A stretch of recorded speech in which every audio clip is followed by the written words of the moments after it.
പ്രവാസലോകത്തെ വാർത്തകൾ. ബഹ്റിനിലെ ഗതാഗത നിയമങ്ങൾ കർശനമാക്കുന്നതിന്റെ ഭാഗമായി സ്ഥാപിക്കുന്ന ട്രാഫിക് ക്യാമറകളുടെ പരീക്ഷണ ഓപ്പറേഷൻ ഡിസംബറിൽ ആരംഭിക്കും. 2026 ആദ്യ പാദത്തോടെ ക്യാമറകൾ പ്രവർത്തനക്ഷമമാകും.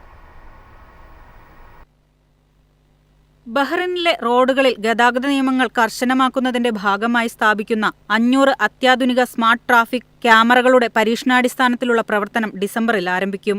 ആഭ്യന്തര മന്ത്രാലയത്തിന്റെ നിയമകാര്യ അണ്ടർ സെക്രട്ടറി റാഷിദ് മുഹമ്മദ് ബുനജ്മയാണ് പാർലമെന്റ് സെക്ഷനിൽ ഇക്കാര്യം അറിയിച്ചത്. പുതിയ സാങ്കേതിക വിദ്യയുടെ സഹായത്തോടെ പ്രവർത്തിക്കുന്ന ഈ നിരീക്ഷണ സംവിധാനം രാജ്യത്തുടനീളമുള്ള റോഡുകളിലെ നിയമലംഘനങ്ങൾ തത്സമയം കണ്ടെത്താനും ട്രാഫിക് സുരക്ഷ വർദ്ധിപ്പിക്കാനും ലക്ഷ്യമിട്ടുള്ളതാണ്. 2026 ആദ്യ പാദത്തോടെ 200 മുതൽ 300 വരെ ക്യാമറകൾ പ്രവർത്തനക്ഷമമാകും. റോഡ് സുരക്ഷയും ഗതാഗത ചിട്ടയും വർദ്ധിപ്പിക്കുക എന്നതാണ് ഇതിലൂടെ ലക്ഷ്യം. കൂടാതെ നിയമലംഘനങ്ങൾക്കുള്ള ട്രാഫിക് പോയിന്റ് സമ്പ്രദായം പുതിയ നിരീക്ഷണ സംവിധാനം പൂർണ്ണമായി സംയോജിച്ച ശേഷം നടപ്പാക്കും.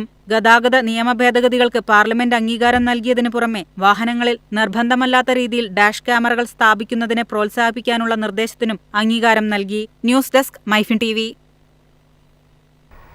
ആധുനിക കാർ ഫാക്ടറി സ്ഥാപിക്കാൻ ചൈനയുമായി കരാർ ഒപ്പിട്ട് സൗദി അറേബ്യ. 10 ബില്യൺ യൂറോ നിക്ഷേപമാണ് കരാറിലൂടെ പ്രതീക്ഷിക്കുന്നതെന്നും ജിസാൻ ചേംബർ വ്യക്തമാക്കി. ആധുനികവും നൂതനവുമായ ഒരു കാർ ഫാക്ടറി സൗദിയിൽ സ്ഥാപിക്കുന്നതിനായിട്ടാണ് ചൈനീസ് കമ്പനിയായ സിങ്ചങ് ജിയാവോ ടെക്നോളജിയുമായി സഹകരണ കരാർ സൗദി അറേബ്യ ഒപ്പുവച്ചിരിക്കുന്നത്. 15 വർഷത്തേക്ക് ഏകദേശം 10 ബില്യൺ യൂറോ നിക്ഷേപമാണ് ഇതിലൂടെ പ്രതീക്ഷിക്കുന്നതെന്ന് ജിസാൻ ചേംബർ വ്യക്തമാക്കി.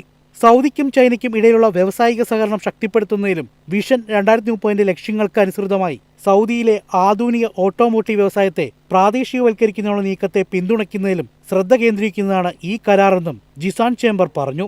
ഓട്ടോമോട്ടീവ് മേഖലയിലെ പ്രാദേശിക വിപണിയുടെ ആവശ്യങ്ങളും ഭാവി അവസരങ്ങളും തിരിച്ചറിയുന്നതിനായി സമഗ്രമായ പഠനങ്ങൾ നടത്തുക, ബന്ധപ്പെട്ട അധികാരികളുമായി ഏകോപിച്ച് പദ്ധതിയുടെ വിജയത്തിന് ആവശ്യമായ സർക്കാർ പിന്തുണയും സൗകര്യങ്ങളും നൽകുന്നതിന് സംഭാവന നൽകുക, രാജ്യത്തെ സർക്കാർ ഏജൻസികളുമായി സഹകരിച്ച് പദ്ധതിയുടെ സ്ഥാനം നിർണ്ണയിക്കുക എന്നീ സഹകരണ കരാറിൽ ഉൾപ്പെടുന്നുവെന്നും ജിസാൻ ചേംബർ പറഞ്ഞു.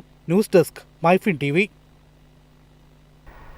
ഒമാൻ പ്രവാസികൾക്ക് ആശ്വാസം. ഇനി പിഴയില്ലാതെ വിസ പുതുക്കാം. ഗ്രേസ് പീരീഡ് നീട്ടിയതിലും കൃത്യത വരുത്തിയതായി റോയൽ ഒമാൻ പോലീസ്. വിസ കാലാവധി കഴിഞ്ഞും ഒമാനിൽ തുടരുന്ന പ്രവാസികൾക്ക് ഇനി പിഴകളില്ലാതെ കരാർ പുതുക്കാം. രാജ്യം വിടുന്നതിനും അനുവദിച്ചിരിക്കുന്ന ഗ്രേസ് പീരീഡ് നീട്ടിയതിലും കൃത്യത വരുത്തിയതായി റോയൽ ഒമാൻ പോലീസ് അറിയിച്ചു. ഡിസംബർ 31 വരെയാണ് സമയം അനുവദിച്ചിരിക്കുന്നത്. നേരത്തെ തൊഴിൽ മന്ത്രാലയം ഇത് സംബന്ധിച്ച് നിർദ്ദേശം നൽകിയിരുന്നു. ഈ ആനുകൂല്യം വിദേശികൾ ഉപയോഗപ്പെടുത്തണമെന്ന് പോലീസ് നിർദ്ദേശിച്ചു. ഹിന്ദി ഉൾപ്പെടെയുള്ള ഭാഷകളിലാണ് ഇത് സംബന്ധിച്ച് അറിയിപ്പുകൾ പുറപ്പെടുവിച്ചിരിക്കുന്നത്. 7 വർഷത്തിൽ കൂടുതലായുള്ള പിഴകളാണ് ഒഴിവാക്കി നൽകുക. ആവശ്യമായ നടപടികൾ പൂർത്തിയാക്കുന്നതിന് കൂടുതൽ സമയം തേടി വ്യക്തികളും തൊഴിലുടമകളും തൊഴിലാളികളും മന്ത്രാലയത്തെ സമീപിച്ചതിന്റെ അടിസ്ഥാനത്തിലാണ് കൂടുതൽ സമയം അനുവദിച്ചിരിക്കുന്നത്. അധികമായി അനുവദിച്ച സമയത്തിനുള്ളിൽ രേഖകൾ ശരിപ്പെടുത്തി അടുത്ത 2 വർഷത്തേക്ക് തൊഴിലാളികൾക്ക് വർക്ക് പെർമിറ്റുകൾ പുതുക്കാൻ കഴിയും. എന്നാൽ തൊഴിലുടമ ഒരു തൊഴിലാളിയുടെ പെർമിറ്റ് പുതുക്കി നൽകാൻ ആഗ്രഹിക്കുന്നില്ലെങ്കിൽ അവരുടെ സേവനങ്ങൾ അവസാനിപ്പിക്കാനും യാത്രാ ടിക്കറ്റ് നൽകാനും സാധിക്കും. നിലവിലുള്ള എല്ലാ പിഴകളും ഫീസുകളും അധിക ബാധ്യതകളും റദ്ദാക്കപ്പെടും. കൂടാതെ 2017 അതിനു മുമ്പും രജിസ്റ്റർ ചെയ്ത കുടിശ്ശികകൾ അടയ്ക്കുന്നതിൽ നിന്ന് വ്യക്തികളെയും ബിസിനസ് ഉടമകളെയും ഒഴിവാക്കിയിട്ടുണ്ട്. 10 വർഷമായി പ്രവർത്തനരഹിതമായിരുന്ന ലേബർ കാർഡുകൾ റദ്ദാക്കിയിട്ടുണ്ട്. ഈ കാലയളവിൽ കാർഡ് ഉടമകൾ അനുബന്ധ സേവനങ്ങൾക്ക് അപേക്ഷിക്കാത്തതിനാലാണ് റദ്ദാക്കിയിരിക്കുന്നത്. ലിക്വിഡേറ്റ് ചെയ്ത കമ്പനികളുടെ തൊഴിലാളികളെ നാടുകടത്തുകയോ അവരുടെ സേവനങ്ങൾ മറ്റു കക്ഷികൾക്ക് കൈമാറുകയോ ചെയ്താൽ അവർക്കെതിരായ സാമ്പത്തിക ബാധ്യതകൾ എഴുതിത്തള്ളണമെന്നും മന്ത്രാലയം പ്രഖ്യാപിച്ചിട്ടുണ്ട്. News desk MyFin TV.